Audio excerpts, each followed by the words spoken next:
Welcome to Amplify. I'm your host, Candace Storman. On this show, we shine a light on people making moves, grinding, hustling, and being excellent. Because in 2020, there are still a lot of firsts, and there are still a lot of onlys across almost every industry. So let's dig in. Tonight, our guest is Natalie Lubin. She's an executive director at Morgan Stanley Investment Management. She received her BS degree in psychology and sociology from Tufts University. She is very involved with the Tufts alumni community, including the Alumni Council as the co-chair for the nominating committee and the co-chair for the 15th Reunion Committee. She lives in Brooklyn with her husband and two beautiful children. We also have tonight Nitangia Latesy, who's a high school assistant principal for the New York City Department of Education, and before that, she was a special education teacher for 12 years. She received her master's in education from Long Island University and her BA in American Studies from Tufts University. Nitangia served as a member of the Tufts University 15th Reunion Committee and currently lives in Brooklyn. Ladies, welcome to the show. Thanks for having us. Thank you for having us. Hi. So I'm so excited to have you guys on tonight because we have been in touch more in the last couple months than probably the last few years. And that makes sense because it's our reunion year for Tufts. Yeah. So I wanted us to talk about it because I just felt this huge wellness and joy from seeing everybody again, and all the memories, like good memories came flooding back. And it just reminded me how important it is for us to stay connected, not only to each other, but to our school, or I should say we should stay connected to our school and also to each other. And you too, Natalie, as the chair of the 15th Reunion, and Nye as the happy best friend who's also like dragged into the chair. Like I've been that person with Kima before. I really appreciate the both of you really leading the charge on this and making sure that we're at all the things, on all the things, and have all the information. So thanks so much for joining us. No problem. No problem. So let's just dive right in. Okay, so can we start, because I know you guys are best friends. How did you guys meet at Tufts? You want me to tell the story? Yeah. So freshman year, we went on the Africana Center retreat, which is the Cape Cod retreat. What that entails is most students who identify as Black tend to affiliate with our affinity house, which is Cape House or the Africana Center. And what ended up happening is we did this overnight retreat, and Natalie and I had met probably prior to that. I cannot recall 100%, but Spades was a big way to bring community together for all the students who were Black. And so she and I discovered that we both were from New York. She was from Queens. I was from the Bronx. Both of our names began with an N, and actually now we both end with an L. That's exciting. And technically both have an M in our name too, but that's a whole nother conversation. It feels like middle school. And now we're best friends. And then we had a really mean spades game. Like spades we don't play with, so we were winning like straight busting butt. I don't know if we could curse on here, so I'm gonna keep it PC. And that was one way we bonded. What would you add to it, Natalie? No, that's real. I think I always explain it in that way. Like we literally met at Cape Cod and clicked and we've been inseparable since, like legit. And the funny thing is, before I went to Tufts, I had a cousin of mine that went to Tufts. He was class of 2001. And he said, go to Cape Cod, you will meet your friend there. Like you will meet your best friends there. And literally that is what the experience that I had. And so, yeah, nothing to add. That's really what it was. That's amazing. And I jumped the gun. I should have started with, how did you guys decide? I also went to Tufts. This is how we met. But why don't we talk a little bit about how you decided that Tufts is the place that you wanted to be? Mm-hmm. I'll take that first. Real legit money. They gave us a lot of, Real. at least me, I should say. They gave me a lot of financial aid and grants Me and stuff too. like that out of all the schools that I applied to. And so it worked out, and it was a really good school. I didn't know about Tufts until one of my mentors actually told me about it. He was like, "You need to apply to Tufts," and I'm like, "What's a Tufts?" Like I've never met, I've never heard of it. Right? Um, and so That's once I weird. found out my financial aid package, it was kind of like no brainer. So that's how I decided to go. And you What know, happened for me? So I went to this prep school in the city, and I don't recall, but there was I want to say the guidance counselor, someone at the school, I swear, said that the school Tufts was having like a student of color weekend, and so I was at the point where I was like, I will go visit as many schools as possible so that I could get a good sense of where I wanted to go. And so they paid for it. So I was like, yeah, because we can afford to go up there. all the way Like, to we don't even know where Boston. this place is. Um, and so they paid for a free bus for a bunch of students to get on, and it was an overnight trip. When I got there, I ended up actually, so they paired me with a student, and I had a friend that I didn't even know who went there. She and I went to the same after school program called Liberty Partnership, and it was at Bank Street. And so I ended up staying with her Angie. So I ended up staying with Angie. And then I mean, Angie was already a freshman there, and so she knew everybody. And so I got swooped into like the good life. Um, Mhm. and so I was like, what? All these black and Spanish people just like New York. Yes. And then met a bunch of other kids. And so the campus, fell in love with the campus like literally as soon as I got there. And Mhm. I'd been to like NYU and, you know, urban campuses and other ones. This wasn't the first school I visited, but I bought a chain, a keychain that said Tufts Jumbo on it. And I was like, this is going to be my good luck chain because I really like this school and I think I want to go here.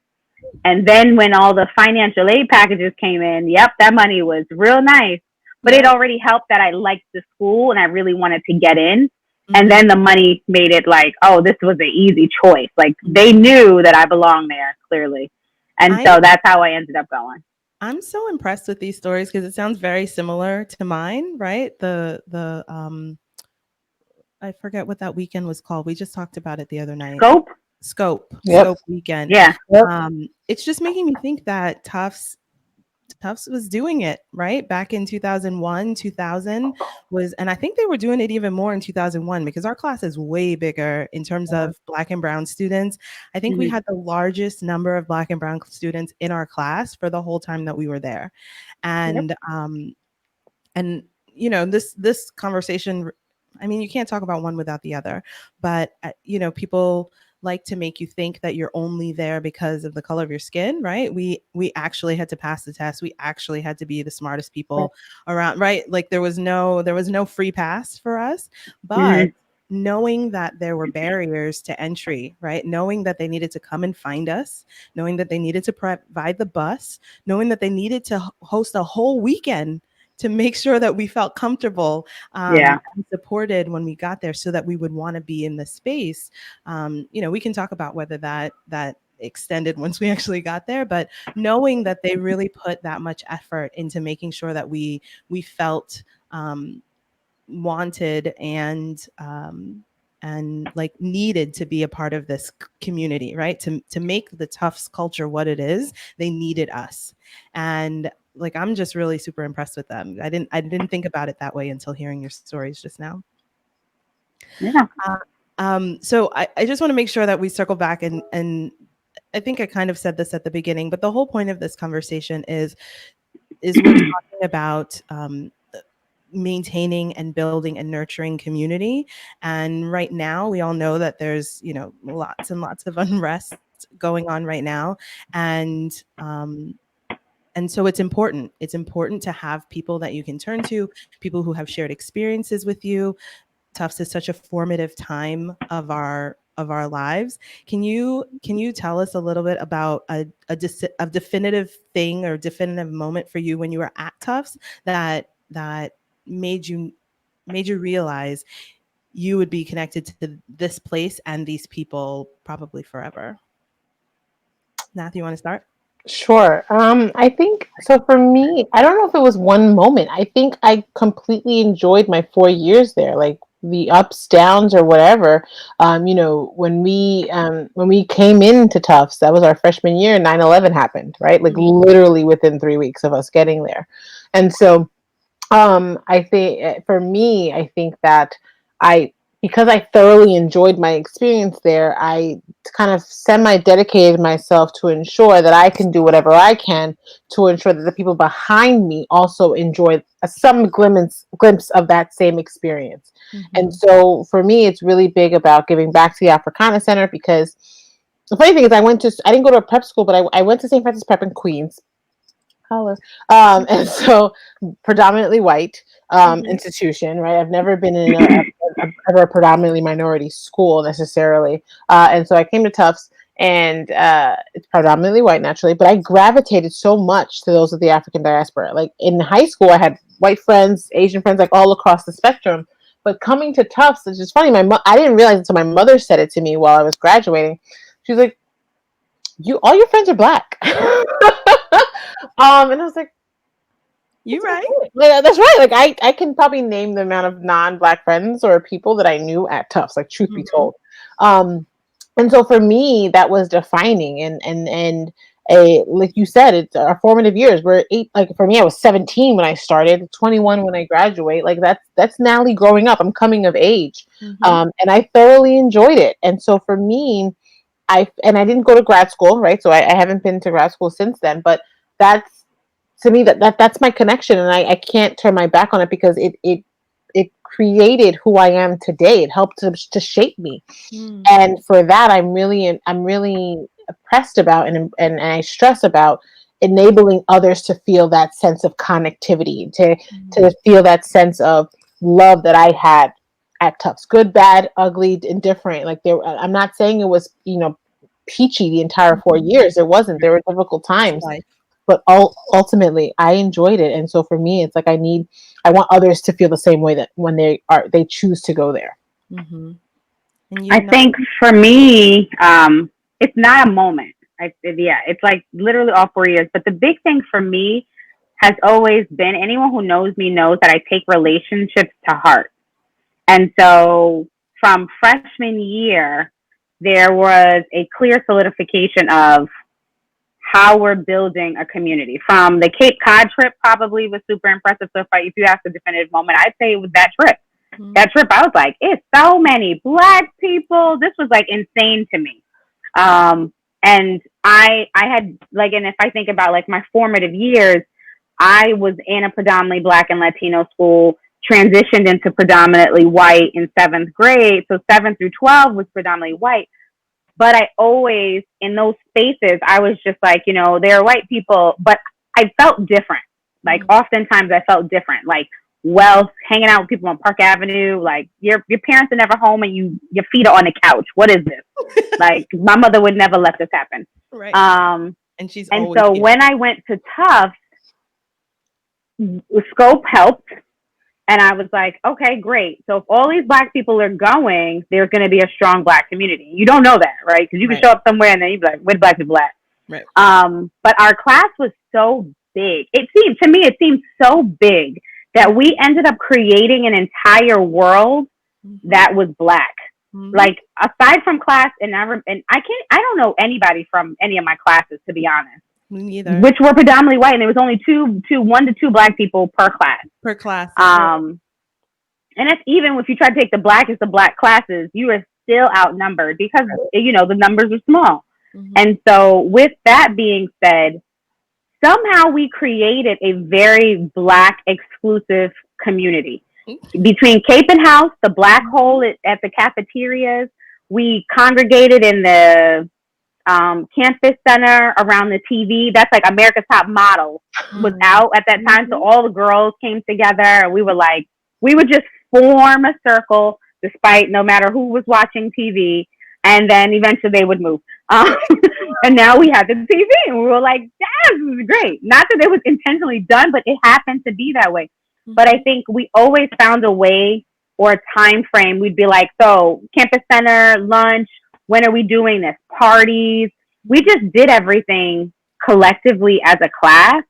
And I think that lasted for 4 years, which I think is interesting. And that's the connection that I still have when we go back, right? So aside from the fact that I met my best friend, like you hear people say you'll meet your friends, and then you find the people who like know you, care about you, and then we're all really different. We come from different backgrounds, um, and yet we have that common bond of our experience at Tough. And I think yes, some were crazy, some were super fun, and things that we did. Like I remember Sydney worked at she did child with the LES Society. That was the Leonard Carmichael. So I never thought, oh, okay, what are the community service things that Black people are doing? So Sydney did child, and then she was like, you should do child. Then I told Natalie, you should do child. We said, Tanisha, you should do child. Next thing you know, me and Sydney ran child, and like we had people. So it was caring helps and living with disabilities. So we did it. It was a program that was once a week on Saturdays. And look, full disclosure, like who would have known I would end up being a special ed teacher, right? Like the seeds that are planted, you just never know. And so I think those are the things that are really powerful. So when we are in that chat room with each other, like now we're celebrating each other. Like I think everyone is comfortable with the connectivity and celebrating each other and hey, happy birthday, oh good share, yes. And sharing our ideas. I think all that matters, and that consistently keeps us connected to Tough. Because I think some people struggle with like the actual institution, but I think Tough is the community, and that's the thing that I think people need to kind of look past the institution sometimes, because the institution doesn't do much for you. It's the experience that happens, and a lot of that is from who you're with. That's funny. I think that Tufts is a majority white institution, and it's probably the Blackest I ever felt, right? And I think that leans towards the fact that our class was so big, and I think you collectively and individually realize that you're gonna need some people to help you move through this world, right? And for us, our whole world was school, and I think what's great about sort of the leadership that the both of you have shown in our alumni group is that translates into the real world, right? That the fact that we are super smart, right? I'm trying to like learn to be real about the truth, call a thing, right? We are super smart, and in this group that we have, there's so many incredible people. And I was laughing the other day because I was like, dude, you are so dope now, and you are a hot mess. Like I was a hot mess back then, right? Who'd have thought that we would be such like dope folks, right? Like, and so the important thing that I think about in this space that we've built is that there are other communities that stick together in a way that's like, oh, there's an opportunity. Oh, I have a cousin who can do it. Oh, I have an uncle so and so who can do it. And I think that in the just call a thing in the Black community, we have a fear, right? It was so hard to get to this place that I don't want to even risk, even though I know you're super smart. I don't want to risk it right now, right? And so that's where you get the thing where you're like, yo, there's an opening at my job, but don't tell them I told you. Like, and that's not what other people. That's not what other folks say. They go to work and they're like, oh, John told me there was an opening here. Are you still hiring? And they're like, oh, cool, I'll hire you because we like John, right? That's so real. I think it's really important. As you talk about, Natalie, of reaching back is making sure that we're making space for young alumni, people who've already gone to the school, and where we can, people who are choosing to go to the school. I know that there are so many times where I was looking for people to talk to, and you're going through the alumni directory, and you're just like, I guess I'll call this person, right? Like, and it just can't be, you can't minimize the benefits and the importance of being able to call someone who looks like you, talks like you, knows something about the kind of person you might be, right? To help you make your next move. And that's what I think is super important about this community. Can I say something? Because I'm thinking, so when we went back in, what was it, October? And they had like the Cape in, was that the 50th? As the 50th anniversary of the Okay, the 50th, right, of the Africana Center. Interestingly enough, I think, as alumni, it's important to definitely like reach back, but at the same time, there are adjustments that like the Africana needs to make in terms of when they do things, like programming. Something that might have been helpful, maybe I missed it because I could have. It's very true. Mm-hmm. But if they would have created a space for alum to come and talk to the current students about like job opportunities or professions, like what are you in? What was your journey? I don't remember there being that space. And the other challenge was a lot of the students who are currently there also didn't show up to the 50th, right? Mm-hmm. So I think that speaks to what's actually happening on the campus community, that people don't show up. Because I think one thing that set our class apart is we showed up, right? If you talk about things, you like, what people be like, all right, I don't want to go. Be like, all right, we're going to stop by real quick. Let's go. And then real quick turn into like 5-hour conversation. Yeah. So I agree with that, but I think, so I wasn't at the 50th, unfortunately. Break my heart.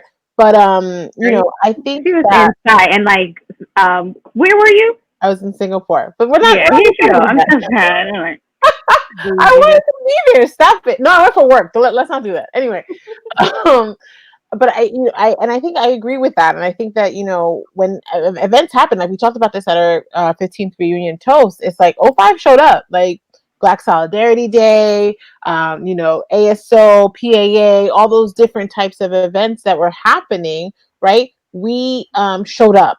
So I think part of that is that. I also think that I do agree that it's Africana Center and connecting that together as well. So that's something that, I do want to talk to Katrina's the head of the Africana Center, and then you have Dominique, who's actually helping as well, as she works there as well. And she's also an alum, go Jumbos, in terms of connecting the alumni back to the university. And I think that, it's, you have to show the current students what the benefit of the alumni community is and what that does. And I think they get it in high level. I also think these are different generational people. And I've had this conversation with Katrina as well. She's like, they think differently. They just are different, right? And whereas we went to the again, like I came from a predominantly white institution. I had white friends, all that jazz. When I came to school, I was like, where are my black people? Like I didn't care to make, it sounds bad, but I didn't care to make friends with white people. I was all about making friends with the black people, and that was my refuge. We went to the Africana. We're going to Africana Center. We're going here. We're going there.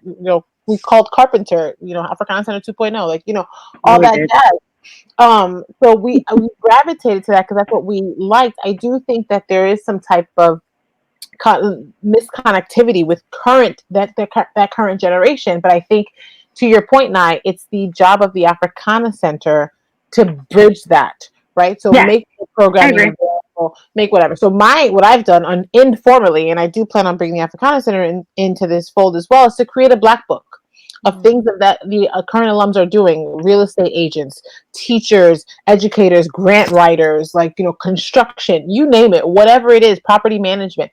Put together, a black book that we can then share to the Africana Center and say, look, if your students are interested in any of these type of professions, here are a bunch of alums already organized by industry that are willing to take a call, right? But I think, again, part of it's on the Africana Center to bridge that gap. I know that the Tough Black Alumni Association, the TBAA, tried to also create mentorships, right, with students, and that worked for a couple of years. I also have, sometimes there's some reservations there because ultimately it's all volunteer work for us, for alums, right? Like it takes time to set that up. It takes time. So if you don't see an ROI, which is a return on investment for that, you're not going to give your time. Our time is precious. Everyone, I'm not saying us as alums, but everyone across the board right now doesn't have that much, COVID aside, doesn't have time to give, right? Unless you feel like there's a benefit there. And ultimately, I think a lot of people think from a mentor-mentee relationship, the mentee is gaining a lot, but as a mentor, you gain as well, right? So I think it's about educating people to want to give that time and want to volunteer, but at the same time, to your point, Nye, current students, you need to show up. Current students, you need to call and reach out. I do think in a mentee-mentor relationship, the onus, the primary onus is on the mentee. On mentee, for sure. but at the same time, like, so I'm Yeah. just saying, but you get my point. Yeah.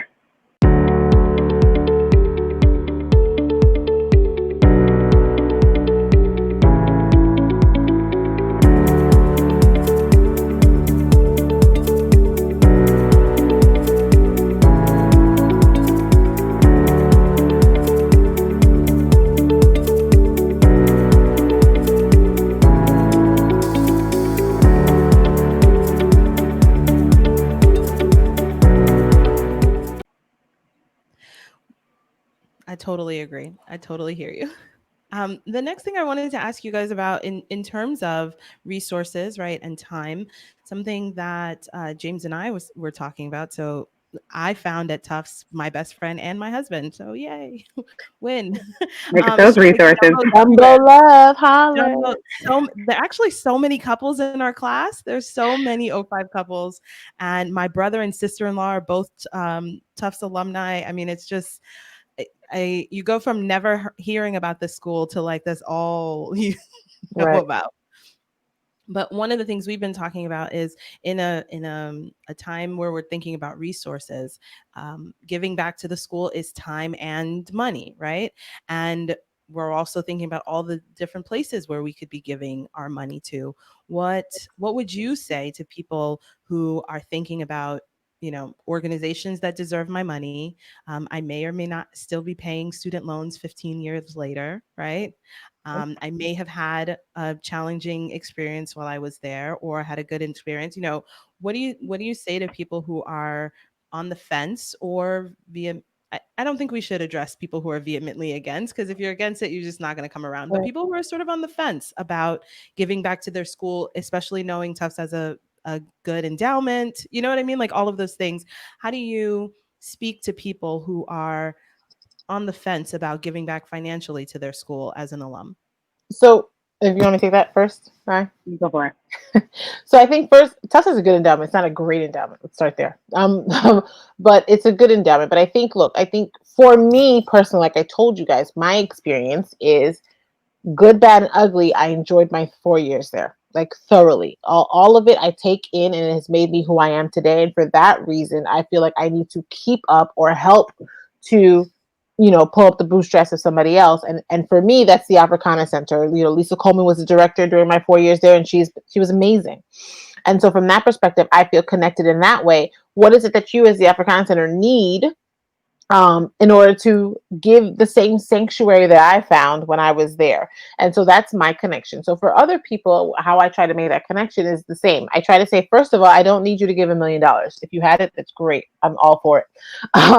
But for me, it's all about participation, right? Because when you look at the percentages that get published out about percentage of the endowment or of alums that give back, it's all about numbers. It's not about how much you give. It's about how many people give back. So I try to first combat the aspect of I don't have enough money. You can give $5. $5 is better than zero. That's one number. And then I also think that you also can give back to whatever helped you get through at Tufts. So if you were an athlete and you enjoyed the football program, the basketball, whatever it is, you can give back directly to that department. So you know what I mean? So you can give back in that way, so that way you are also leading the path forward, because the reality of it is, while you were at Tufts, whether you were happy or not, Mm. especially if you were had a grant or especially you had a scholarship, that money came from an alum somewhere somehow, and that fostered your education. So I think there is an aspect of trying to, it's a chain migration with immigration, right? You try to help the next person Mhm. over, whatever that may be. So for me, it's about, again, my connection is to the Africana Center. That may not be your connection, and that's okay. My only goal is to convert you not giving at all to giving something, even if it's $5. Mhm. Give it to the financial aid. Give it to the first generation. Give it to the iHouse, Latino Center, Women's Center, whatever works for you. But I'd rather you donate something or somewhere to a cause that you care about, that's near and dear in your heart. Because if you care about it, then you give it willingly, Mhm. right? And the money will come. So maybe this year it's $5, but maybe next year it'll be 25. And then eventually you work your way to 150 if you're able to do it. That's fine. What But kind of again, math is that, Natalie? what? I said that math is exponential. I mean, it. I'm just kidding. But I'm just saying, like, if you feel connected, and then I also think, again, from my perspective, because again, I care about the Afghan Center, I've also challenged them to say, I need to know where my money's going, right? So I remember when the Africana Center needed a new basement. So we have a Black alumni trustee, Janice Williams. She and as well as Kathy Chenault put money together years ago to give the Africana Center a new basement. Right, if that's what you need, like whatever it is, it needs. So I, one year I remember asking Katrina, like, what do you need? She's like, oh, we actually need a new AC. Like, it's what you don't realize is the little bit amount of money that makes a bigger impact, right? You don't have to necessarily. I'm not asking you to sponsor a child's tuition. Like, you don't need to pay $5,000. But that's just my perspective. I get it. I mean, I don't think Nat is said anything that doesn't make sense, right? The idea of giving. So let's be honest. I've struggled with that too, right? I've just been like, when that tough fun call, let me tell you something, I got them right on. I was like, let me keep this number. Let me save all these numbers because I don't want them calling me no more. And now what I do, and I think this is, again, we talked at the beginning, a lot of this has been Natalie being like, you have to give. I'm like, fine. I give more often now than I had ever done in the last 15, probably this last year or two. I've been trying to be on top of it. One, because I do, and this might be the religious part of me, but I have it, and it wasn't always in my pocket. And now that I have it, I want to make sure that I give what I give can like I believe that what I give can contribute to someone else to some way. And so if I'm gonna, and so my rationale is if I'm gonna spend $100 on a purse or shoes or going out to eat, and I think that education is super important, and I want my kids to like do that, then I can save that money and give it to the school. I also direct it directly to the Africana Center. All my funds go there because the reality is, I think that center and just having that space made all the difference for me. Even if I went one time, met some people, and never went back, that was a meeting point. And I think that is the key to it, is like, if we don't give money back, then tough becomes, and I'm going to be clear, if we don't give money back to spaces where brown children, I mean, brown, like our color is brown, but like, let's say politically correct, like Black children go to attend school, their experience actually can be really horrible, right? Because then if there's no money for the Africana Center, now you don't have an affinity space.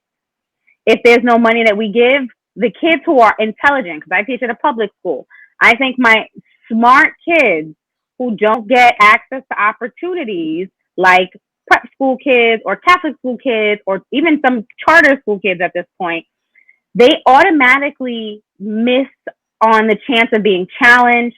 They miss out on a whole potential part of the world just because someone there was enough money, they were overlooked, someone didn't think they were like good enough. And I think that the exposure matters, but we're not going to act like money don't matter, right? We are already disproportionately making less as a community. No matter how great we are, how successful we are, it is still a small portion. And so if we don't provide economic opportunities for kids to attend these schools and either stay and become an associate director, become a professor, or become a doctor, or become a teacher, right? Like, there's money in that, right, that they need. And so I want to be able to support the children who go there who look like me. I think that's just, if I don't do it, who am I waiting? Am I waiting for someone else to do it when I can do something myself? I think we need to think of it that way.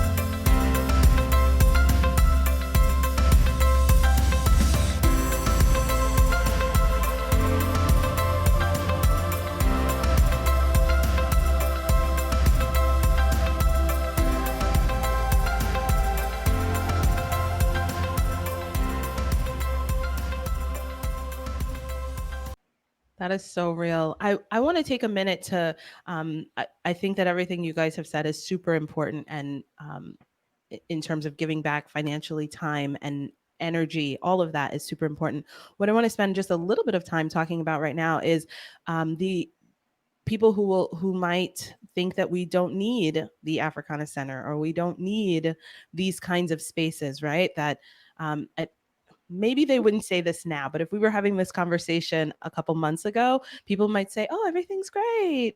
It's like you're here. It's great. We don't like you guys are putting labels on, and we don't need these sorts of You don't want me to answer this definitive question. spaces." No, I think it's really important because this is the time, right? This is the time where we usually have these conversations in non-mixed company, and I think that these are the sorts of things that need to come out into mixed company.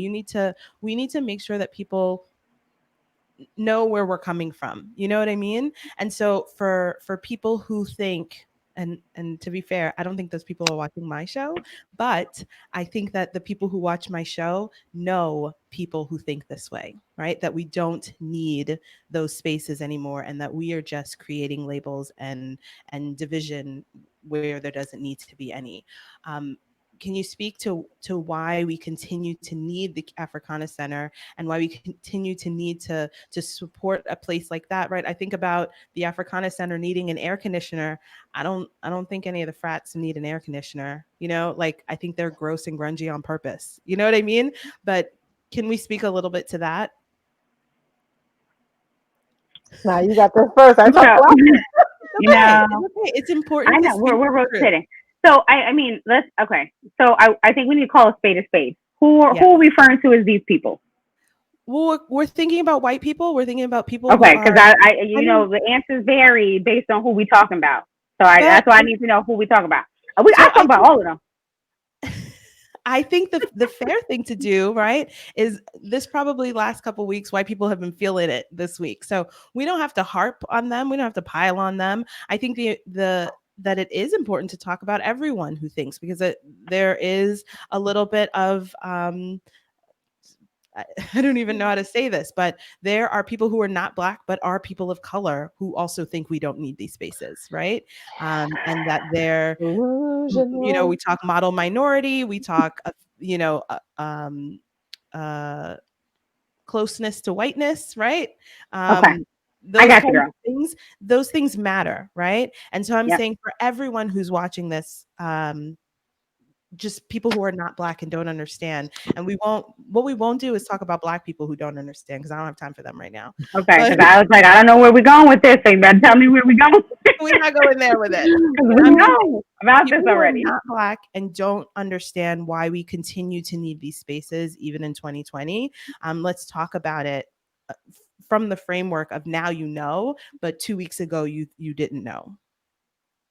But we always Okay, so I will say two things. One, I think I have learned from doing work on like being culturally competent or culturally relevant, and in my career and my profession, that the fact of the matter is when people say people of color, they mean black. So I'm gonna just we're gonna take that out right now. Um, when I say people of color, I mean anybody who's not white. So all these different groups who might not identify as people of color, um, that's who I'm referring to. But the truth of the matter is when people say people of color, they really just mean black. Like that's the color that they're talking about. The second thing I think is important is I watched this video and it really had me thinking about why is there a need to tell other groups why blacks need affinity spaces when they should think about why is something so white, right?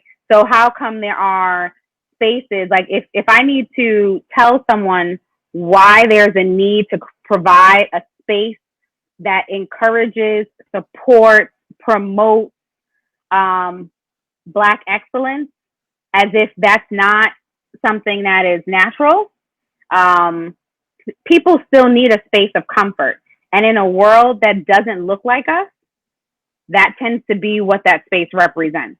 That tends to be a safe space. That tends to be a space where we get to let down our hair or let our hair stand up as we might.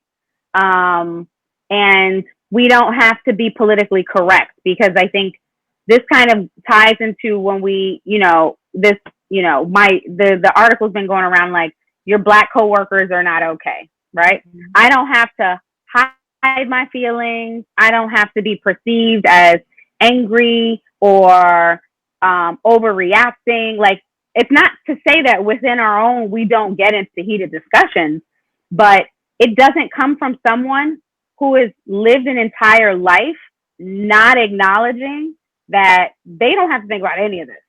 Mm-hmm. But every day we have to think about this. So it's necessary in, especially on campuses like that, or even to have, I think it's okay to have like a mom's group or a book club, but it is even sweeter to have a black mom group, a black girls book club.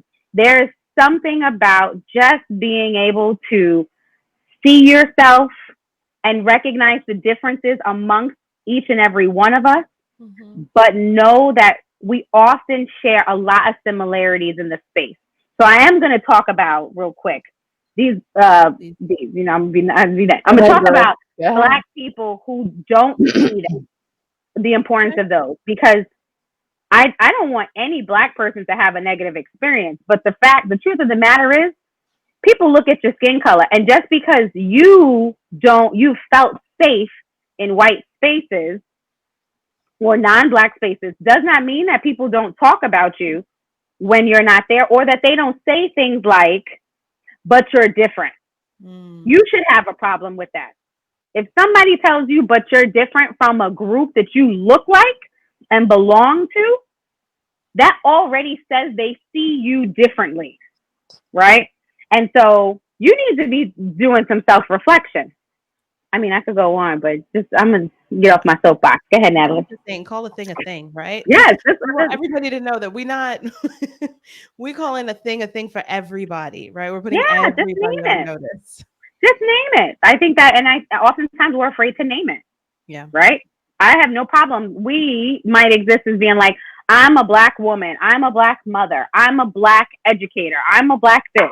Everybody else like, well, why you got to say you black? Because that's who I am. I'm going to name it. It doesn't make, my blackness does not make me uncomfortable. It makes you uncomfortable.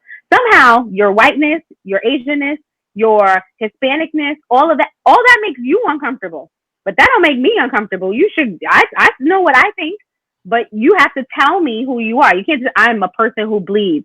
Really? So why are we bleeding differently when I look on TV? Preach. Listen. I mean, I think she hit all the points. I think, I mean, we need these spaces because we don't have the luxury of walking out and saying and doing what we please when we please, and no ramifications for it. Let's just be real and let's call it a spade a spade. Because even if you have a white, given what's going on, white police officers can literally shoot us and have no ramifications. We don't have that luxury. In our bed, not even in the street, maybe not doing something wrong, but just we sleep. we don't have that luxury. So therefore, the same way I would say, you, to nice point, you want to join a book club, you want to join a mommy's club, you want to join a fraternity or a sorority. I mean, it's the same concept. So why is it an issue when black people want to get together and just be together? Like, why does it bother you so much? Right? To the black people, I can't. So we had a few of them at Tufts, right? That weren't about that life, right? Okay. And then President Monaco just recently said, made out his statement about what he wants to do for Tufts and how to, be more inclusive and whatever case may be. And you had those same people talking about, yeah, what is he going to do to, with the experiences that people had while they were at Tufts? And it was like, what experiences? Because when the experiences were happening, you were nowhere there. You were nowhere to be found. Also, now, because it's cool, you now want to be part of the cookout. I'm all the way good on that. But it's fine. Like, you know what? Everyone walk your own path. I'm not here to convince you one way or the other. Because the reality of it is, if you ever, God forbid, fall victim, or if you ever need the black help, we're going to help you regardless. Right. I always think a rising tide lifts all boats, even if you didn't know you needed it, right? Correct. Even if you That's didn't know, exactly we're right. gonna bring you along, you kicking and screaming, but we know better. And so we're gonna bring you anyway, right? That's I it. think about there is stories of Harriet Tubman who says like you're coming and you're gonna make it, right? You're not gonna change your mind halfway. Um and go back. Like we can't let you go back. So you either gonna be free or we gonna have a serious conversation that ends with me walking away and you not, right? Like, and so I think about Harriet sometimes like, God damn, Harriet. but just but just this idea that like we're gonna help you anyway. You're not gonna like it. You're not gonna like how we gonna help you, but we're gonna help you anyway because we see what you can't see right now. Correct. And I think that that's important because um, we're not trying to vilify people. We hope you would see it sooner so we wouldn't have to work so hard on all fronts. But we recognize that everybody walks at their own speed and sometimes we just got to drag you along. That's it. So That's how I feel I'm about not going to say we're not trying to vilify people because I don't think that's true. I'm just to be honest. it. I She's like, think that I'm vilifying. we need to be careful about people who go against the progress that we're trying to make, Mm, right? And I do think the idea of like just the fact that we should not be right as three black women having a conversation that asks why explain to people why we should have an affinity space.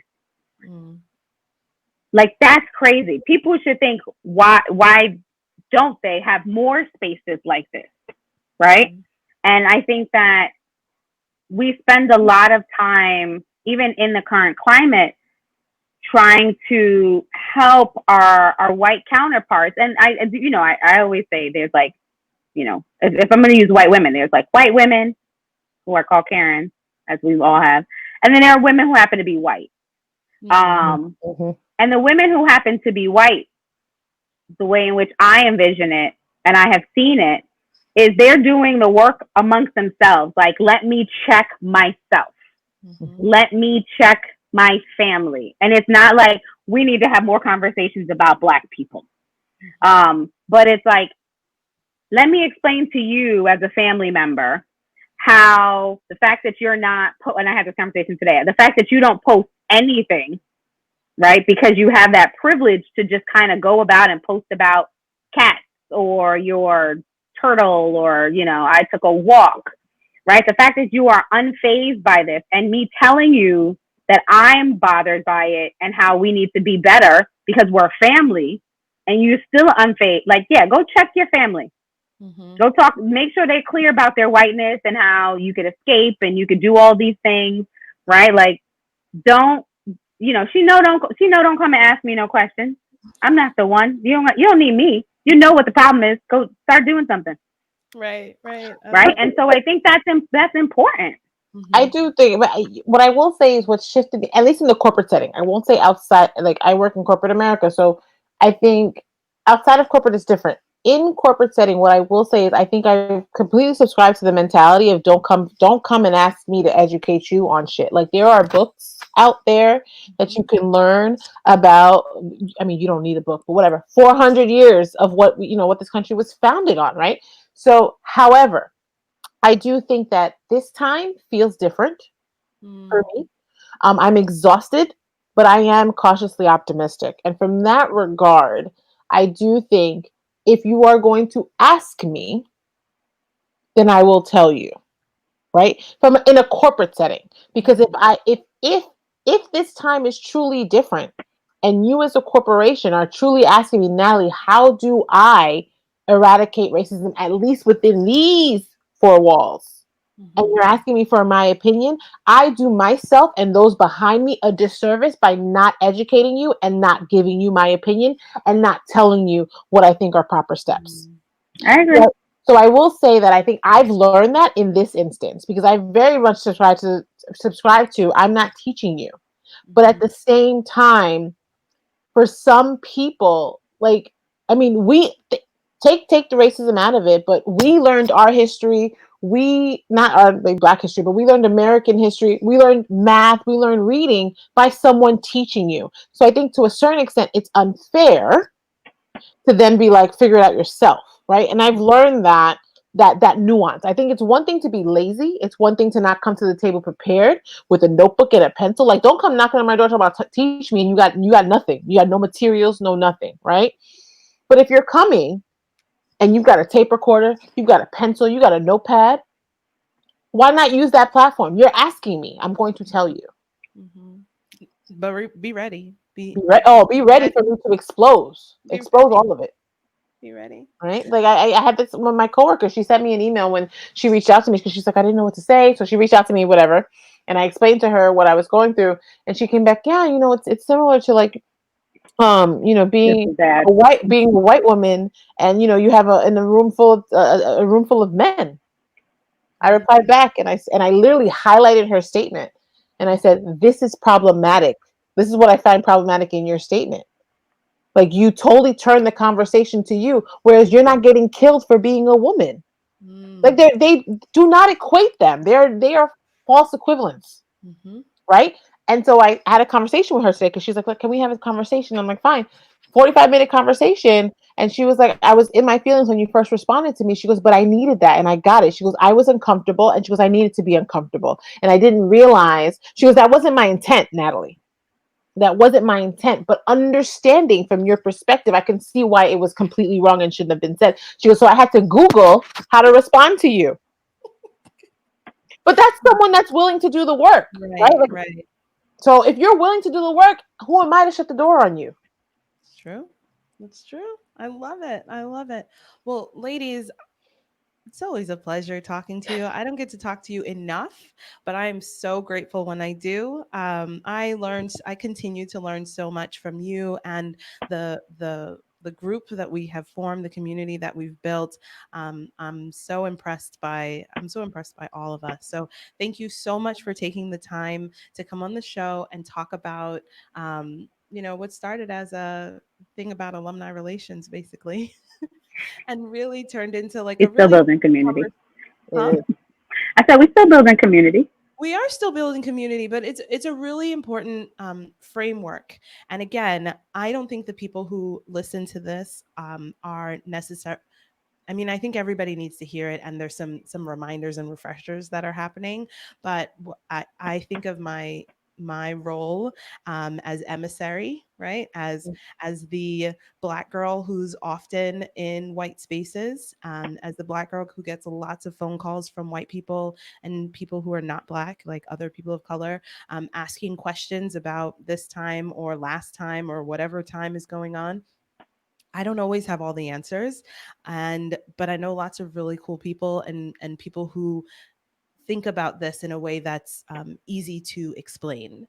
And so I'm really grateful to have you come on the show and break down some of these difficult conversations and these difficult themes in a way that I really think people will understand and be able to grasp. So thank you so much. Well, thank you for giving us the platform to share our friendship, share our thoughts, and share, I think, what's really important overall, no matter what university you went to, how important it is to stay connected. Absolutely. All And right, thank you ladies. for having just the space. I think you saying being a Black woman who exists oftentimes in like white spaces, this is also important, right? Because I think what that does is it gives insight to just like who you are, who Black women can be, and just see that we're very multifaceted and clearly amazing. So this is Black Girl Magic. Okay. Clearly. All right, ladies. Well, lots of love, and I will talk to you soon, okay? Thank you so much. Thank you.